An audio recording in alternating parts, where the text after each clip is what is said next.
할렐루야. 주일 청년 사부예배에 나오신 중앙의 모든 성도님들과 우리 청년들을 환영하고 축복합니다.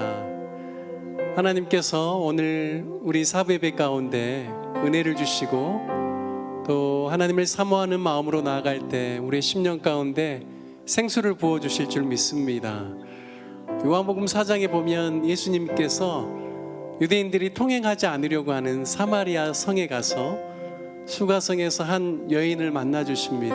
그러면서 내가 나에게 구하였다라면 내가 너에게 영원히 목마르지 아니하는 생수를 너에게 주었을 것이다 라고 말씀합니다. 그리고 이 여인과의 대화를 통하여서 하나님께서는 예배하는 자를 찾으신다라고 하시면서 신령과 진정으로 예배하는 자를 하나님께서 찾으신다.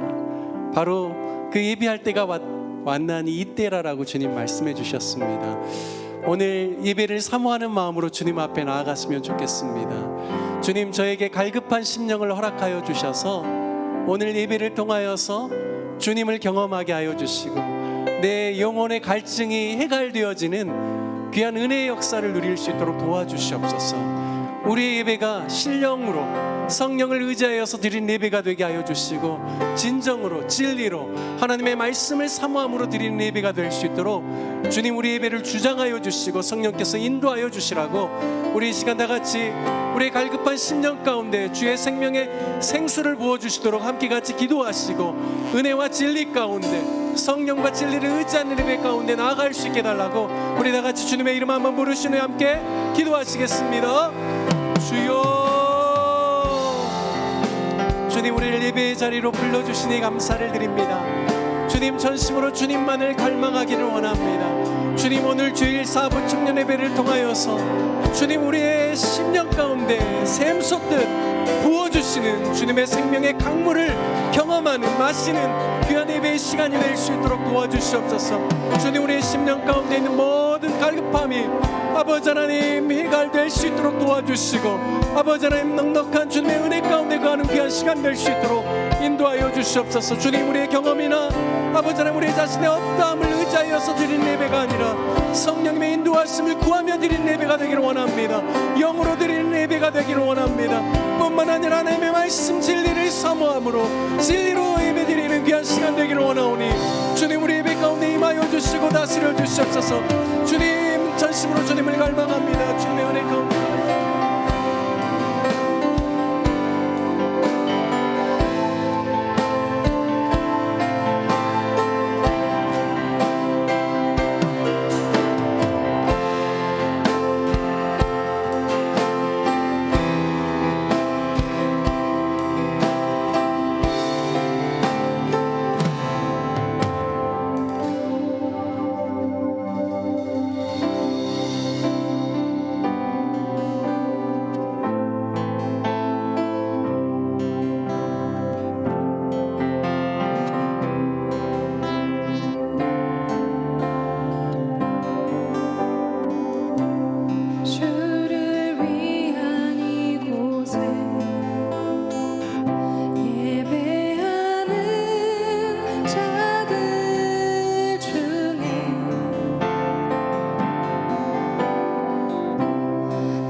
주님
시간 그 간절한 마음으로, 갈급한 마음으로 다 함께 자리에서 일어나서 가능하신 분들은 함께 주님 찬양하며 나아갑시다.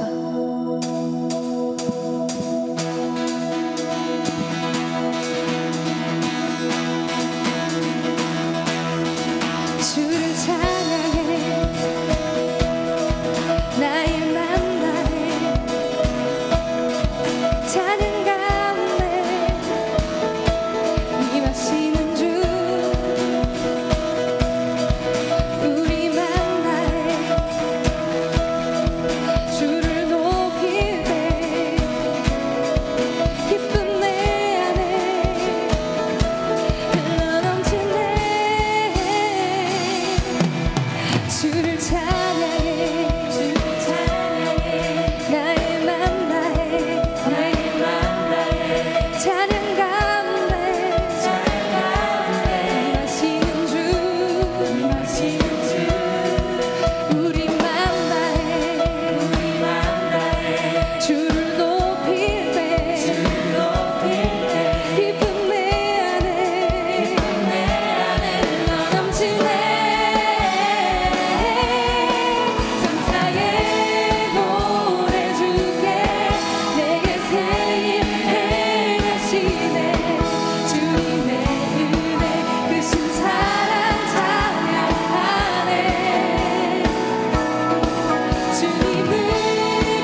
주님밖에 내가 사모할 자 이 세상에 없네. 내 맘과 힘을 믿을 수 없네. 오직 한 가지 그 진리를 믿네. 주는 나의 힘이요 주는 나의 힘이요 주는 나의 힘이요 영원히 주를 의지하리 영원히. 우리 다시 한번 고백합시다. 하늘 위에 주님밖에 하늘 위에 주님밖에 내가 사모할 자 이 세상에 없네. 내 맘과 힘을 믿을 수 없네. 오직 한 가지 오직 한 가지 그 진리를 믿네. 주는 나의 힘이요 주는 나의 힘이요 주는 나의 힘이요 영원히 주를 의지하리. 주는 나의 힘이요 주는 나의 힘이요 주는 나의 힘이요 영원히 주를 의지하리 영원히 영원히.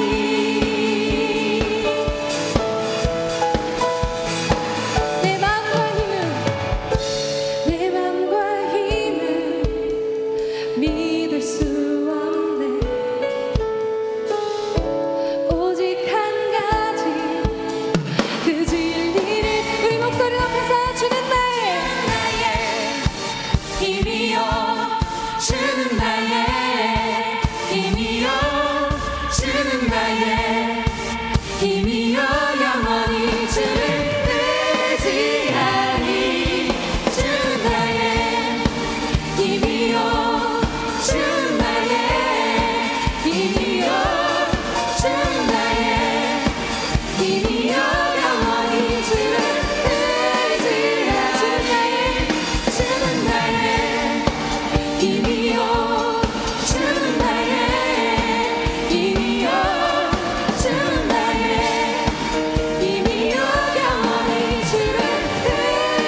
주님 한 분만 주님 한 분만 더욱 사랑 그 무엇보다 더욱 사랑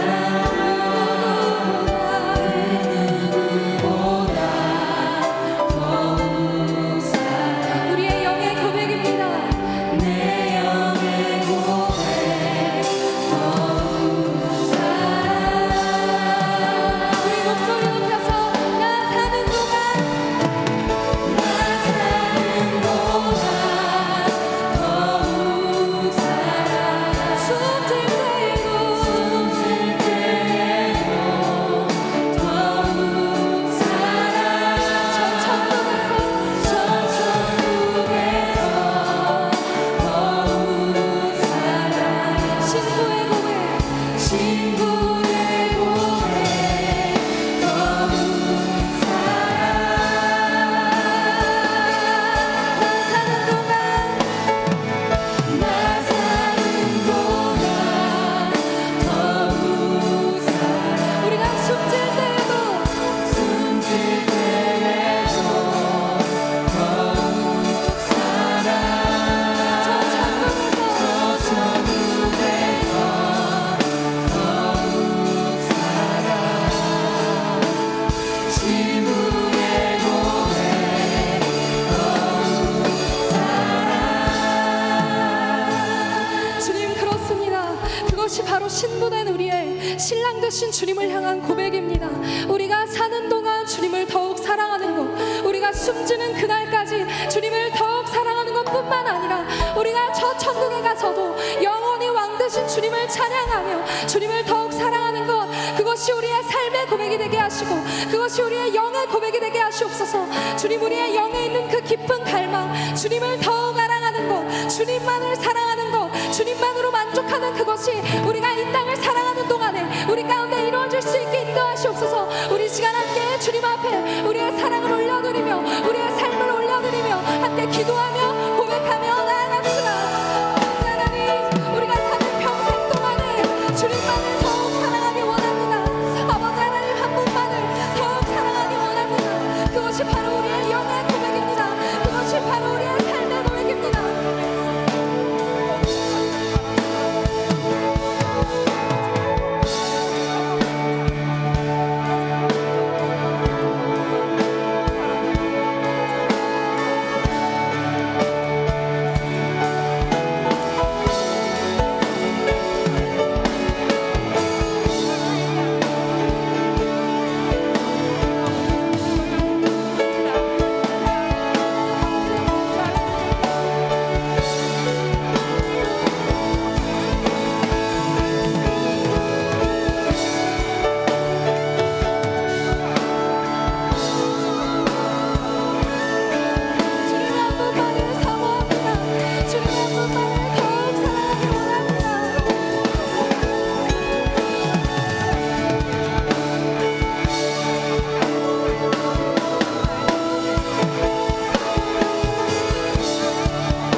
것으로도 채워질 수 없음을 고백합니다.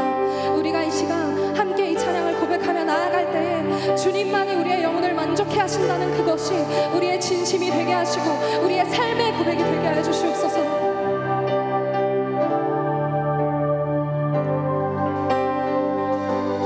주만이 내 영혼 만족해 하시네 만족해 하시네 주사 주만이 내 영혼 만족해 하시네 만족해 하시네 주사 찬양케 하시네 새 힘을 주시네 내 마음이 지쳐 있을 때 어두운 밤 같은 흑암 중에서도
하심을 고백합니다. 아버지 하나님, 우리가 온 세상을 두루 다니며 찾을지라도 주님과 같은 분이 없음을 고백합니다. 주님은 우리의 위로자가 되시고 우리의 쉼터가 되시며 우리의 신랑 되시고 우리의 영원한 친구가 되어주십니다. 그런 주님 앞에 우리의 삶을 기쁨으로 또한 사랑으로 의탁하기 원하오니 아버지, 우리를 받아주시고 우리를 주님의 뜻대로 사용하여 주시옵소서. 주님, 혼란스러운 세상 가운데에 우리가 갈 바를 알지 못하고 있을 때 주님, 성령님, 주님의 말씀으로 우리에게 길을 보여주시고 그 생명의 길을 우리가 좇을 때에 아버지 하나님, 우리에게 주님의 능력으로 기름 부으사 주님의 보혈의 힘을 힘입어서 우리가 나아갈 수 있도록, 우리가 삶이 다하는 그날까지, 우리의 목숨을 끝마치는 그날까지 주님 한 분만을 더욱 사랑하며 주님 한 분만을 따르며 살아갈 수 있도록 인도하여 주시옵소서. 예배 가운데 영광 받으시고 주님의 길을 보이실 것을 믿으며 기대하며 나아갑니다. 감사드리며 살아계신 예수님의 이름으로 기도드렸습니다. 아멘.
지난 한 주간 교회와 가정과 민족을 살리는 기도의 걸음, 다시 한 걸음에 참여해 주신 중앙의 모든 성도님들께 감사드립니다.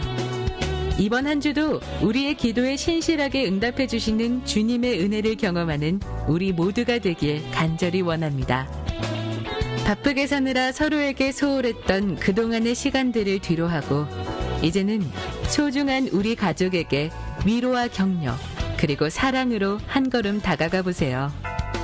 전교인 기도운동 다시 한 걸음과 발맞춰 온가족 전도 캠페인을 시작했습니다.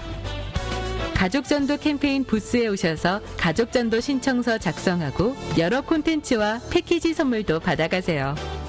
주님께서 주신 귀한 가정에 여러분의 기도와 간절함이 응답되기를 소망합니다. 하나님의 뜻에 대적하는 나쁜 차별금지법이 세워지려 하고 있습니다. 차별금지법의 실체와 목적을 분명히 알고 교회와 사회의 거룩함을 지킬 수 있도록 차별금지법 바로 알기 아카데미에 관심 가지고 함께해 주시기 바랍니다. 중앙교회 서창덕 집사, 강미라 권사의 아들 서민석 군과 찰스 페리 보이드, 코니 러쉬 보이드님의 딸 캐시 레이 보이드 양의 결혼식이 있습니다. 네, 할렐루야. 2020년 9월 27일 사부 예배 자리에 나오신 여러분들 모두 주님의 이름으로 환영합니다. 우리 앞뒤 좌우로 눈인사로 서로 인사했으면 좋겠습니다. 반갑습니다. 환영합니다. 네, 광고사항 몇 가지 말씀드리겠습니다. 많은 성도분들과 청년분들이 다시 한 걸음 기도회에 힘을 써주고 계시는데요. 우리 다시 한 걸음 기도회와 함께 가족 전도와 이웃 전도에 또 함께 힘을 가족 전도, 이웃 전도를 함께 해나가려고 하고 있습니다. 그래서 전도에 조금 도움이 필요하신 분들은 지인 전도 패키지를 저희가 전달해 드리려고 하고 있습니다. 그래서 공동체 사역자에게 문의해 주시기 바랍니다. 그리고 계속해서 온라인을 통해서 공동체 모임과 소그룹에 힘써 주시기를 바랍니다. 그리고 가을 청년 성경 공부를 시작하려고 합니다. 10월부터 시작하고요. 이광수 목사님께서 사도행전, 이승훈 전도사님께서 신약 개관, 또 송기훈 전도사가 바울 서신을 맡아서 함께 말씀으로 더 공동체를 세워가고 또 말씀을 더 깊이 알아가는 시간을 가지려고 하고 있습니다. 여러분들 구글 폼을 통해서 많이 신청해 주시기 바랍니다. 그리고 SNS 사역팀을 모집하고 있습니다. 저희가 계속 하이틴 청년사역국 유튜브를 통해서 우리 청년들이 인터넷이라는 공간 가운데서도 하나님을 예배하고 하나님을 더 알아가는 시간과 또 청년들끼리 서로 알아가는 장을 만들기 위해서 유튜브를 좀 활성화하려고 하고 있습니다. 그래서 영상이나 미술이나 아니면 좋은 아이디어를 가진 분들 많이 지원 부탁드립니다. 오늘 하나님이 우리에게 주시는 말씀은 사도행전 8장 1절부터 8절의 말씀입니다. 우리 다 함께 큰 목소리로 읽도록 하겠습니다. 사울이 그의 죽임 당함을 마땅히 여기더라.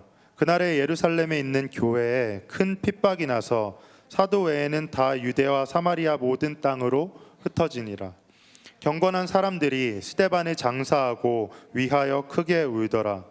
사울이 교회를 잔멸할세 각 집에 들어가 남녀를 끌어다가 옥에 넘기니라. 그 흩어진 사람들이 두루다리며 복음의 말씀을 전할세 빌립이 사마리아 성에 내려가 그리스도를 백성에게 전파하니 우리가 빌립의 말을 듣고 행하는 표적도 보고 일심으로 그의 말하는 것을 쫓더라. 많은 사람에게 불었던 더러운 귀신들이 크게 소리를 지르며 나가고 또 많은 중풍병자와 안진뱅이가 나으니 그 성에 큰 기쁨이 있더라. 아멘.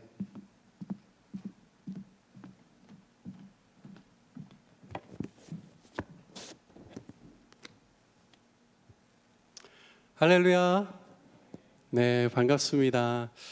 특별히 지난 한 3주 정도는 계속해서 줌 예배와 같이 병행해서 하고 있습니다. 그래서 오프라인에서도 또 제한된 인원들만 또 오셔서 함께 예배를 드리지만요, 온라인으로 예배 드리시고 온라인 예배 중에서도 또 이렇게 줌으로 드리시는 분들이 계시는데요.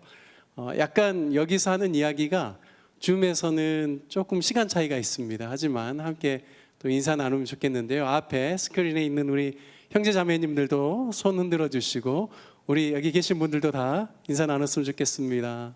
네, 매주 이렇게 줌에 참여해서 또 자기 때로는 얼굴이 나가기도 하는데요. 이렇게 예배 드리는 것 또 쉬운 일은 아니라고 생각합니다. 기쁨으로 함께 이렇게 또 줌을 통해서도 교제할 수 있고 또 예배 드릴 수 있는 것이 또 주님의 은혜인 줄 믿습니다.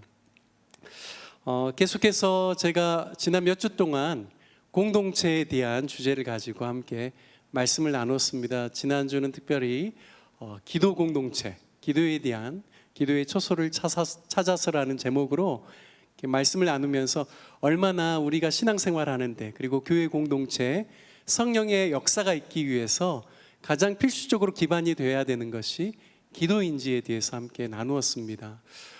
우리 중앙교회는 또 다시 한 걸음이라는 이런 기도 운동을 시작해서요, 저희가 9월 13일부터 시작해서 지금 계속해서 다시 한 걸음으로 중앙의 성도님들이 교회에 오셔서 마스크를 착용하고 또 정해진 인원 안에서 기도하는 그런 운동을 하고 있습니다.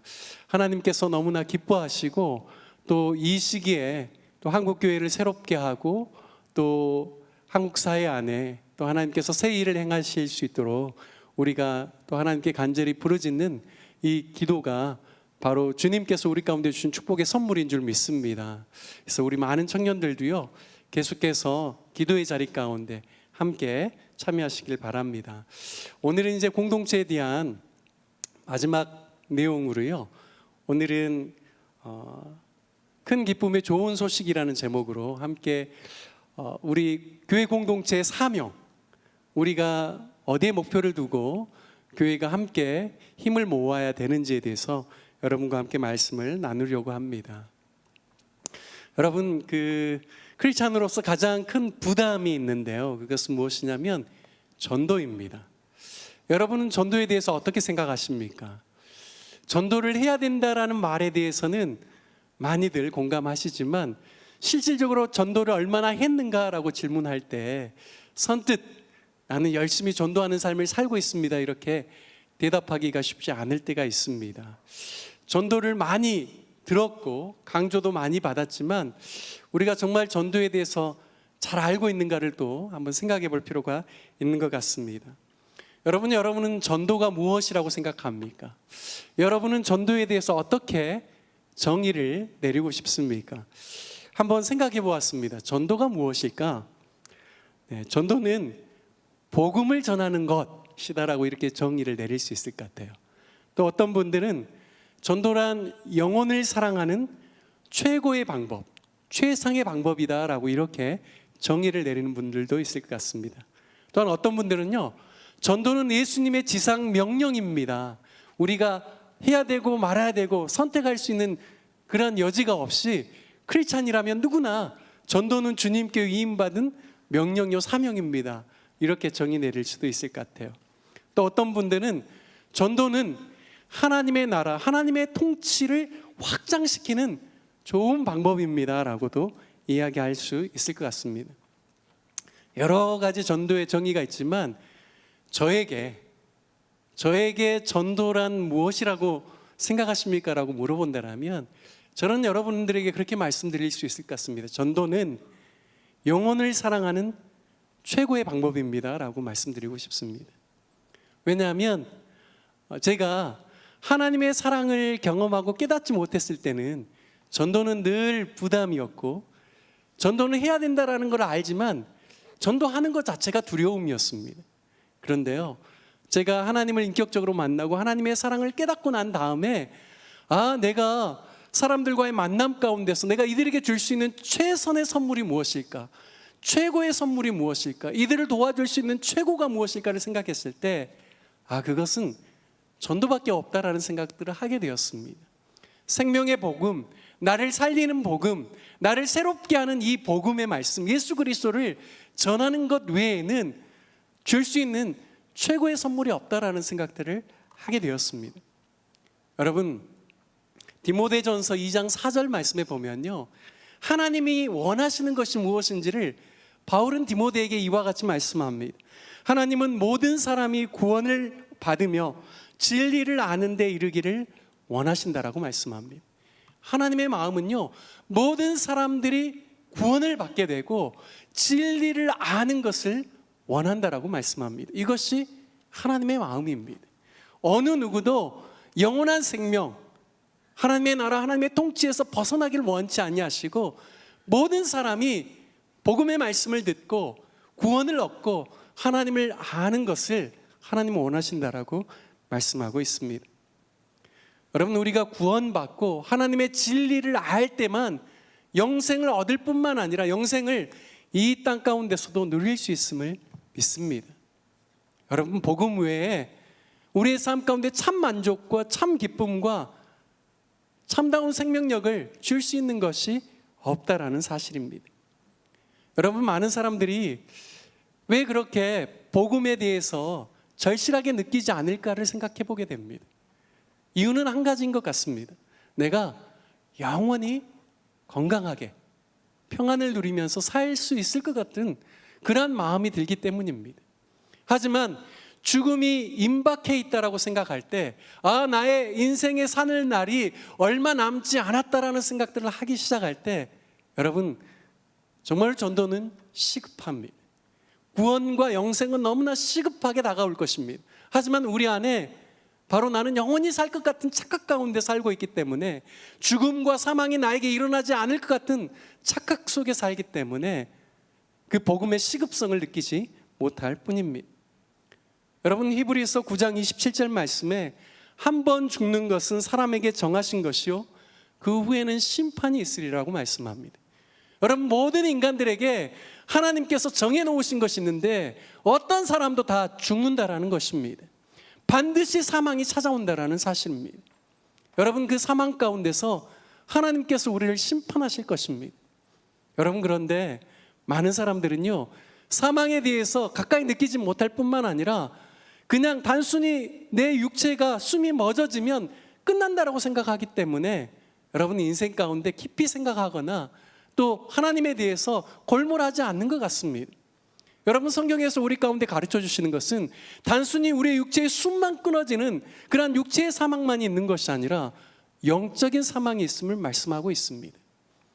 여러분, 모든 사람은 영원한 생명이 있다라는 사실을 주님께서 우리 가운데 말씀을 통해서 가르쳐 주십니다. 영원한 심판대 앞에 섰을 때 예수 그리스도를 구주와 주님으로 고백하고 믿고 주님을 따르는 사람들은 영원한 생명의 부활과 하나님의 나라에서의 영광을 누리게 될 것입니다. 하지만 이 땅을 살아가면서 복음을 외면하고 예수 그리스도를 거절하고 내 생각과 내 기준대로 살았던 사람들, 하나님과 상관없이 살았던 사람들에 대해서 분명하게 성경은 영원한 심판이 있다라고 말씀합니다. 영적 사망, 그것은 우리를 영원한 하나님 나라로 인도해 주시는 것이 아니라 사단과 마귀가 가야 될 바로 그 지옥 가운데 가게 될 것입니다. 영적인 사망인 것이죠. 여러분, 그래서 예수님께서 우리 가운데 오신 목적이 있다면 그것은 우리에게 영생을 주려 하기 위함이다라고 말씀하고 있습니다. 여러분, 내가 사랑하는 사람들, 나의 가족들, 나의 친척들, 내가 사랑하는 친구들, 내가 아끼는 많은 사람들, 여러분, 그분들이 만일 예수 그리스도의 복음을 들어보지 못했고 예수님을 영접하지 못했다라면 여러분, 그분들에게 우리가 줄 수 있는 최고의 선물이 무엇이겠습니까? 돈을 많이 주는 것이요? 아닙니다. 그 어떠한 물질적인 것보다도 정말 가장 그들에게 시급하고 중요한 선물은 여러분, 그것은 복음인 줄 믿습니다.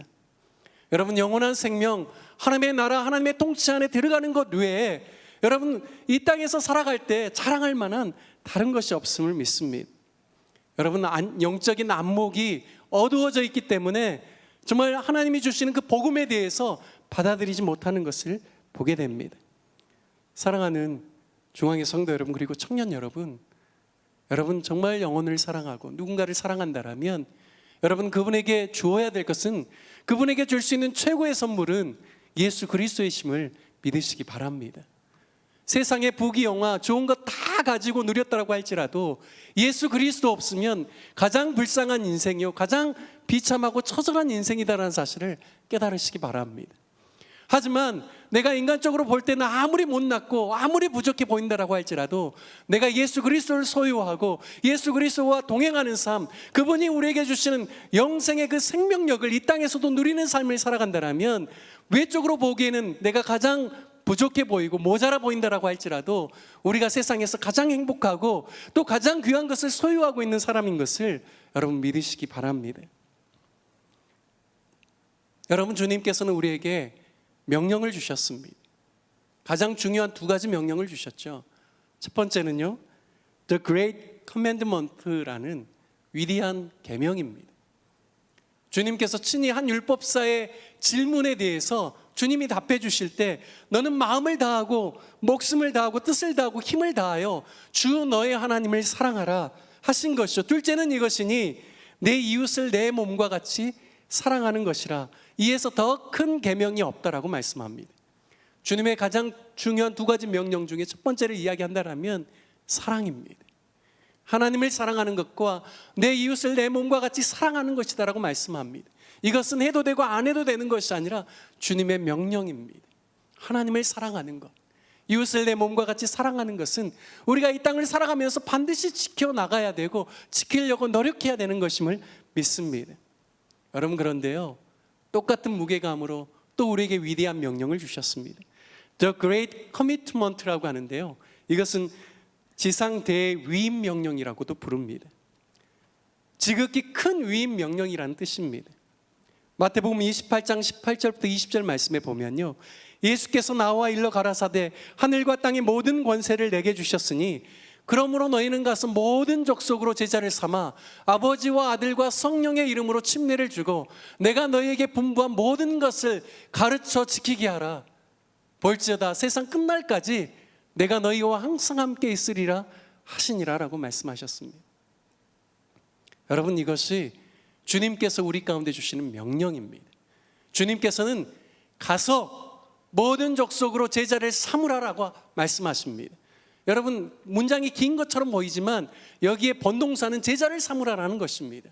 지금 예수님의 제자들에게 승천하시기 직전에 마지막 명령을 주시는 것입니다. 그것은 너희 그 제자들에게 또 다른 제자를 예수 그리스도의 이름으로 삼으라라는 것입니다. 어떻게요? 하나님과 하나님 아버지와 아들 예수 그리스도와 성령의 이름으로 침례를 주라라고 말씀합니다. 복음의 말씀을 증거하여 그들로 하여금 예수 그리스도를 구주와 주님으로 영접하게 하고 침례를 받도록 도와주라는 것입니다. 뿐만 아니라 그들이 주님의 명령대로, 주님께서 분부한 대로 살아갈 수 있도록 주님께서 분부한 모든 것을 가르쳐 지키게 하라라고 말씀하십니다. 여러분, 이것이 주님이 우리에게 주신 명령입니다. 여러분, 주님께서는 나만 구원받고 나만 이 땅에서 영생을 누리면서 살아가는 것을 원치 아니하시고 주님께서는 제자된 우리들에게 또 다른 제자를 세워야 된다라고 말씀하고 계시는 것입니다. 여러분, 요한복음 10장 10절 말씀에 보면 예수님께서 이 땅에 오신 분명한 목적을 말씀하십니다. 도적이 오는 것은, 마귀가 오는 것은 뼈 죽이고 그리고 멸망시키려는 것, 도적질하고 죽이고 멸망시키려는 것뿐이요, 내가 온 것은 양으로 생명을 얻게 하고 더 풍성히 하려는 것이다 라고 말씀합니다. 주님이 오신 목적은 우리에게 생명을 주시고 또한 풍성한 삶을 누릴 수 있도록 주님이 이 땅 가운데 오셨다라고 말씀합니다. 여러분, 그래서 주님께서는 자신을 선한 목자다라고 설명하십니다. 나는 양을 위하여서 나의 목숨을 버린다라고 말씀합니다. 여러분, 그런데요, 요한복음 10장 16절 말씀에 보면 주님이 또 이와 같은 말씀을 하십니다. 우리에 들지 아니한 다른 양들이 내게 있어서 내가 인도하여야 할 터이니 저희도 내 음성을 듣고 한 무리가 되어 한 목자에게 있으리라 말씀합니다. 여러분, 주님은요, 지금 제자들에게 내가 온 목적이 영생을 주는 것, 그리고 너희의 삶을 더욱더 풍성하게 하려는 것이다 라고 말씀하시면서 주님이 또 강조하시는 것은 아직 우리에 들지 아니하는 다른 양들이 내게 있다라고 말씀합니다. 그래서 내가 그들도 이 우리 안에 들어올 수 있도록 하여서 그들도 나의 음성을 듣고 한 목자를 섬길 수 있도록 하겠다라고 말씀하십니다. 여러분, 주님의 마음은 현재 눈에 보이는 사람들, 믿는 사람들, 주님을 따르는 사람들에게만 고정되어 있는 것이 아니라 아직 우리에 들지 아니하는 다른 사람들이 나에게 있다라고, 내가 그들도 인도해야 된다라고 말씀하고 있습니다. 여러분, 이것이 참 중요합니다. 우리가 신앙생활을 할 때요, 너무나 내 자신 중심으로만 생각하게 되면 아직 우리에 들지 아니하는 다른 사람이 있다라는 사실을 망각하면서 그냥 내 자신의 영적인 유익만을 생각하면서 신앙생활할 때가 참 많다라는 것입니다. 여러분, 그런데 주님께서 주님의 몸된 공동체를 세우신 이유가 있다라면 우리 자신의 영적인 유익만을 위해서 세우신 것이 아니라, 여러분, 아직 예수님을 알지 못하는 사람들, 아직 우리 밖에 있는 사람들이 복음의 말씀을 듣고 우리 안으로 들어올 수 있도록 하는 것이 주님께서 교회, 자신의 몸된 교회를 세우신 목적이라는 사실입니다. 여러분, 복음을 전하는 것이 너무나 중요합니다. 오늘 우리가 사도행전 8장 말씀을 주 본문으로 삼아서 1절부터 8절까지 읽었는데요, 여러분, 예루살렘 교회, 초대교회, 첫 번째 교회를 살펴보면 정말로 놀라운 부흥의 역사가 있었습니다. 사도행전 2장에 보면요, 성령의 강림을 체험하고 난 다음에 그렇게 두려워하였던 유대인들 앞에서 담대히 베드로와 열한 사도들이 복음의 말씀을 전합니다. 복음의 핵심은 예수 그리스도죠. 예수 그리스도에 대한 메시지를 전할 때 사람들이 어찌할꼬 하나님 보내신 메시아를 우리가 죽였구나라고 할 때 회개하고 예수 그리스도를 믿음으로 말미암아 성령을 받을 수 있도록 그렇게 복음을 제시합니다. 그래서요, 그날에 예수 그리스도를 구주로 영접하여서 침례를 받은 사람들이 3,000명이나 되었다라고 이야기합니다. 일시에요, 베드로와 열한 사도들의 그러한 설교의 말씀을 듣고 3,000명이 돌아오게 된 것입니다. 그러면서 교회가 생성되죠. 그런데요, 사도행전 또한 4장의 말씀을 보면 베드로가 설교하는 그 설교의 말씀을 듣고 남자의 수만 4장 4절에 보면 5천 명이 주님께 돌아왔다라고 말씀합니다.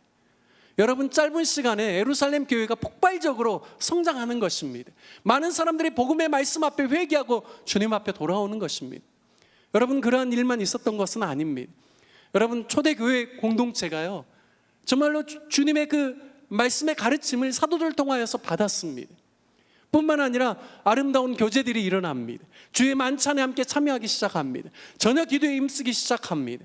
그리고 제 것을 자기의 것이라고 하지 않냐고 자기가 가진 것들을 서로 나누기 시작합니다. 여러분, 이러한 아름다운 공동체의 모습들을 통하여서요, 믿지 아니하는 세상의 사람들도 그리스도인들을 칭송하였다라고 말씀합니다. 예루살렘 교회가 세상에게 정말 점점 선한 영향력들을 나타내는 것입니다. 그리고 많은 기적과 이사와 질병이 치유되어지는 그런 역사들이 일어나기 시작합니다. 교회가 계속해서 부흥하고 성장하게 되었습니다. 여러분, 그런데 사도행전 8장에 보면요, 교회가 핍박받는 그런 사건이 나옵니다. 6장 7장 말씀을 읽어보면요, 하나님께서 사도들을 통하여서 7 집사들을 세우게 합니다. 그 중에 우리가 대표적으로 잘 아는 사람이 스데반입니다. 그리고 빌립이죠. 스데반이 복음을 전합니다. 유대인들 앞에서 말씀을 전할 때 그 유대인들 앞에서 그 말씀이 걸림이 됩니다. 그래서 그들이 스데반을 성 밖으로 내몰고 그리고 돌로 쳐서 스데반을 죽게 합니다. 최초의 순교자가 생기는 것이죠. 그리고 이 일로 인하여서 사울은 아직 예수님을 만나기 전입니다. 교회를 잔멸하기 위해서 옥에 가두고 사람들을 수색하고 이러한 일들을 하게 됩니다. 스데반의 순교의 사건 이후에 사도행전 8장 1절 말씀에 보면 큰 핍박이 교회 안에 일어났다라고 말씀합니다. 사도행전 8장 1절부터 3절, 오늘 우리가 읽었던 본문의 말씀을 보면요, 사울이 그의 죽임당함을 마땅히 여기더라. 그날에 예루살렘에 있는 교회에 큰 핍박이 나서 사도 외에는 다 유대와 사마리아 모든 땅으로 흩어지니라 말씀합니다. 2절 말씀에 경건한 사람들이 스데반을 장사하고 위하여 크게 울더라. 3절 말씀에 보면 사울이 교회를 잔멸할세 각 집에 들어가 남녀를 끌어다가 옥에 넘겼더라고 말씀하고 있습니다. 여러분, 교회가 폭발적으로 성장했습니다. 교회 공동체가 너무 아름답습니다. 교회 안에 머무는 것이 너무나 좋습니다. 여러분, 그런데요, 스데반의 순교를 통하여서 온 핍박 때문에요, 교회 안에 어떤 일이 일어나냐면 예루살렘에 모여 있었던 그리스도인들이 흩어지기 시작합니다. 어디로요? 예루살렘 안에만 있는 것이 아니라 유대 전역으로 흩어지기 시작합니다. 그리고 사마리아까지 사람들이 가기도 합니다. 여러분, 이러한 것들을 통하여서요, 오히려 그들이 흩어지면서 복음을 전하게 됩니다. 여러분, 교회가 부흥하고 성장하지만 때로는 애매하게 받는 고난과 핍박이 있다라는 사실입니다. 여러분, 저는 이 말씀을 보면서 왜 하나님께서 예루살렘 교회에게 이러한 고난과 핍박을 허락하셨을까를 묵상하게 되었습니다. 여러분, 고난과 핍박이라는 기제 때문에요, 예루살렘 교회의 입장에서 볼 때는 너무나 어렵고 고통스러운 일이지만 하나님 나라라는 크신 관점에서 볼 때는 오히려 이 일이 복음의 진부가 되었다라는 사실입니다. 여기가 좋사오니 우리는 여기 떠나기 싫습니다 라고 하는 것처럼 그냥 예루살렘 안에만 있으려고 하는 교회를 하나님께서 내가 너희를 세우신 목적이 무엇이냐, 너희만을 위한 복음이 아니라 너희가 그렇게 가기 싫어했던 사마리아를 위하여서, 유대 전역을 위하여서, 또한 이방인을 위하여서 내가 너에게 준 것이 아니냐라는 그런 마음과 같습니다. 여러분, 선교나 전도가 일어날 때요, 대부분 선교학자들은 두 가지로 이야기합니다. 첫 번째는요, 자발적인 방법으로 일어납니다. 전도나 선교가 자발적으로요, 내가 자원해서, 예를 들어서요, 사도행전 12장 13장을 읽어보면 안디옥 교회가 나옵니다. 안디옥 교회가 하나님께 예배하면서 기도하면서 성령의 음성을 듣고 두 사람을 세웁니다. 바나바와 사울이죠. 그들이 함께 기도하고 안수하여 보냅니다. 이것은 자발적으로 선교를 나가는 것입니다. 여러분, 그런데요, 선교는 자발적인 선교만 있는 것이 아닙니다.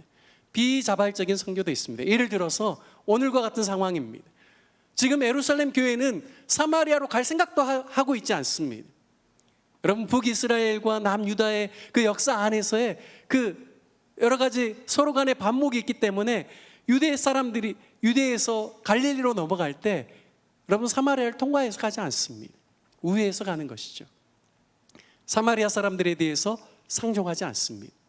여러분, 그런데 이 핍박이라는 기제를 통하여서 비자발적인 방법으로 사람들이 흩어지기 시작하면서 복음을 전하게 되는 것입니다. 여러분, 선교의 역사에는 이러한 일들이 참 많이 있습니다. 바이킹족, 과거에요. 유럽 사람들이 야만인이라고 했습니다. 여러분, 그런데 복음을 가진 사람들이 그것을 나누지 않았기 때문에요. 결국에는 바이킹들이 내려오기 시작했습니다. 그리고 사람을 잡아가는 것이죠. 근데 그 사람들 중에는 누가 있었냐면 그리스도인들이 있었습니다. 그들을 자신의 아내로 맞이했지만 결국에는 그들이 야만족이라고 손가락질 당했지만 그들이 데려간 그리스도인들로 말미암아 복음이 전해지면서 그들도 복음 앞에서 변화된 삶을 살게 된 것입니다. 비자발적인 방법의 선교도 있습니다.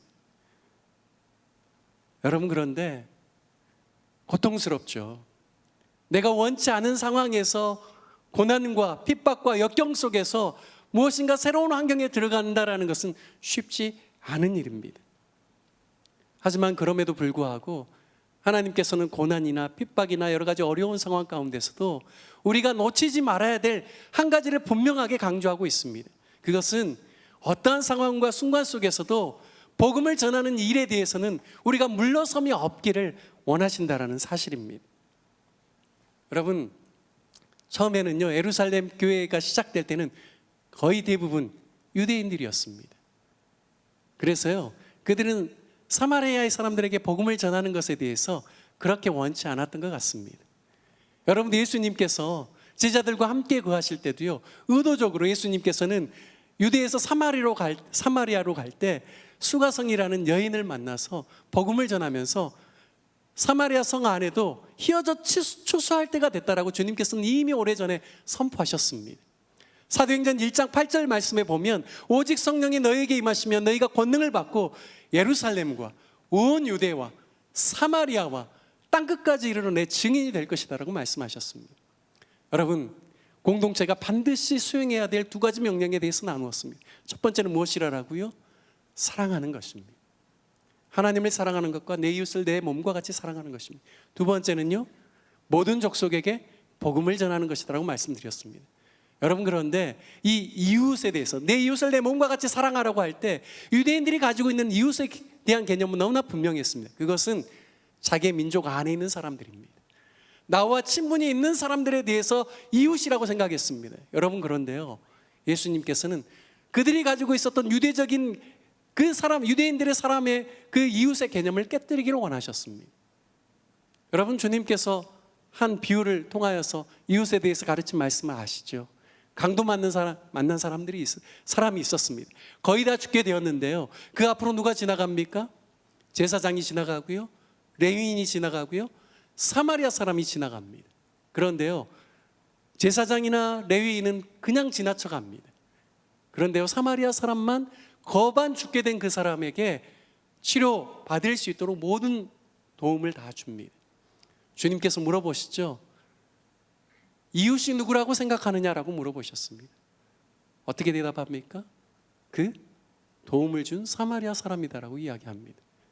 여러분, 유대인의 입장에서는 참 받아들이기 쉽지 않은 말씀입니다. 여러분, 그런데 주님께서는 이웃의 개념을 새롭게 하기를 원하셨습니다. 여러분, 그런데 저와 여러분은 어떻게 사십니까? 우리에게 있어서 이웃은 누구이십니까? 여러분, 늘 만나고 내가 늘 좋아하는 바로 복음 안에 있는 사람들만, 교회 안에 있는 사람들만 우리의 이웃이라고 생각하지는 않습니까? 그렇다면 우리도 현대판 유대인이 될 가능성이 높습니다. 여러분, 주님께서는요, 그 우리의 이웃의 개념을 더 확장시키기를 원합니다. 복음 밖에 있는 사람, 나와 잘 만나지 않는 사람, 나와 거리를 두고 있는 사람, 그 사람들도 사랑하고 그 사람들에게 나아가고 그 사람들에게 복음을 증거하라고 말씀하는 것입니다. 비록 비자발적인 방법이긴 하였지만 여러분 그 핍박 때문에 빌립은 사마리아 성 안에 들어가서 주의 복음을 증거하기 시작합니다. 놀랍게도 사마리아 사람들이 그 복음의 말씀을 들으면서 놀라운 기적과 치유가 일어나기 시작합니다. 귀신이 떠나가고 질병에 걸렸던 사람들이 그 복음으로 말미암아 노임을 얻게 되고 치료를 받게 됩니다. 여러분 그리고 사도행전 8장 8절에는 그 성에 큰 기쁨이 있었다라고 말씀하고 있습니다. 여러분 저는 추석 명절을 앞두고 공동체, 교회 공동체가 반드시 행해야 될 중요한 사역에 대해서 여러분과 함께 마음을 나누기를 원하였습니다. 여러분 그것은 복음을 증거하는 삶입니다. 여러분 이번 추석에는 많은 사람들이 장거리로 멀리 가는 것이 조금 어려워 보입니다. 오히려 가족들과 시간들을 많이 갖게 되고 내 주변에 있는 사람들과 만남을 더 많이 가져야 될지 모르겠습니다. 여러분 그러한 상황 가운데서 나의 진정한 이웃이 누구인지를 다시 한번 생각해 보았으면 좋겠습니다. 늘 내가 편한 사람들, 복음 안에 있는 사람들과만 상대했다라면 이번 추석이 여러분들 우리의 진정한 이웃을 찾아가는 추석 명절이 되기를 축복합니다. 여러분 우리가 줄 수 있는 최고의 선물은 그 어떤 것도 아닌 주님의 생명의 복음의 말씀임을 믿습니다. 예수 그리스도를 만나고 예수 그리스도의 생명을 그들이 소유할 때 여러분이 이 땅 가운데서 진정한 생명력 넘치는 삶, 보람과 만족을 누리는 삶, 하나님께서 우리 가운데 주시는 풍성한 삶, 진리 안에서 자유케 되어지는 삶을 누리게 될 줄로 믿습니다. 여러분 빌립이 전한 복음으로 말미암아 그 성 안에 큰 기쁨이 있었던 것처럼 저와 여러분이 전하는 복음으로 말미암아 여러분 우리 가정에 큰 기쁨이 임하고 우리 친척들 간에 큰 기쁨이 임하고 우리 주변에 있는 많은 사람들 가운데 큰 기쁨이 임하게 될 줄 믿습니다. 여러분 함께 주신 말씀을 기억하면서 기도하기를 원합니다.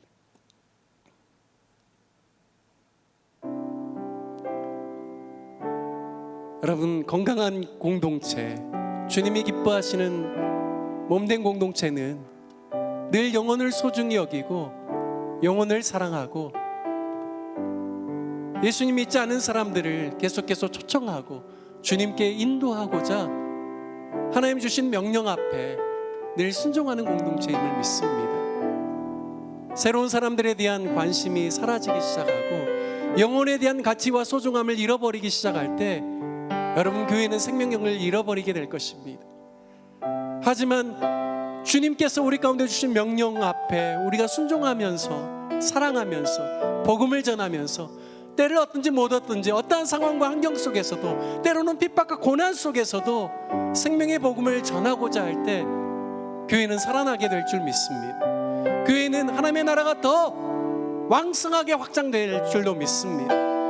여러분 이 시간 함께 같이 기도했으면 좋겠습니다. 주님 내 주변에 예수님 알지 못하는 사람, 아직 복음을 받아들이지 못하는 사람을 위해서 기도하기를 원합니다. 주님 제가 그 사람에게 나아가기를 원합니다. 부족하지만 주님 저에게도 빌립과 같은 용기와 담대함을 허락하여 주시고 성령의 인도함을 받는 삶을 살아갈 수 있도록 역사하여 주시옵소서라고 우리 이 시간 다 같이 주님의 이름 한번 부르신 후에 함께 기도하시겠습니다. 주여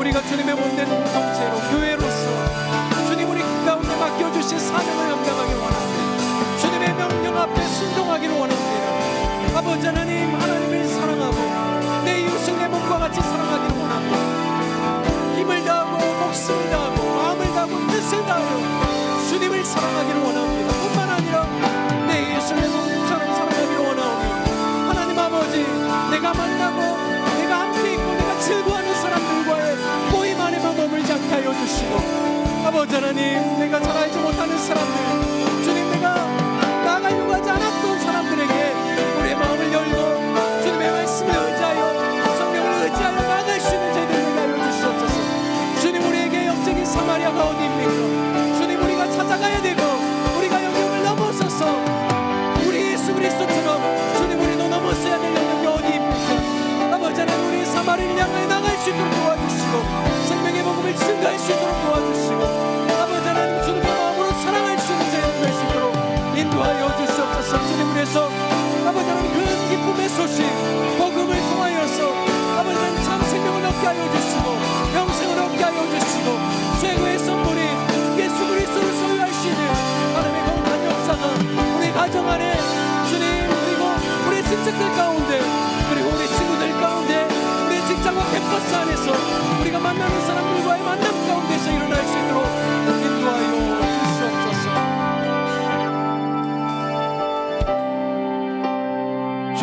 주님의 몸된 교회 공동체로 불러주셔서 감사를 드립니다.